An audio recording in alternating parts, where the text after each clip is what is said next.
நான் தனியா இருக்கேன். எனக்கு துணையே இல்ல. என் சத்துருக்கள் எவ்வளவாய் பெருகியிருக்காங்க. எனக்கு விரோதமா எழும்புகிறவர்கள் அநேகரா இருக்காங்க. கலங்கி பயந்து கொண்டிருக்கீங்களா? பயப்படாதீங்க.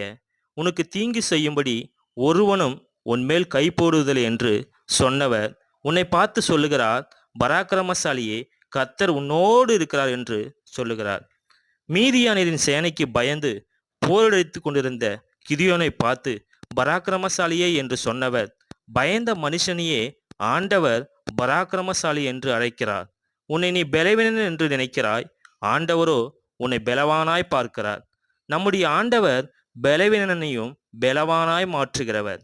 உன் வாழ்க்கையில் பயம் என்ற பலவீனத்தை நீக்கி உன்னை பலவானாய் மாற்றி, உனக்கு விரோதமாய் உன் சத்துருக்கள் ஒரு வழியாய் வந்தால் 7 வழியாய் ஓடும்படி செய்வார். பராக்கிரமசாலியே, கர்த்தர் உன்னோடு கூட தான் இருக்கிறார். அவர் உனக்கு துணை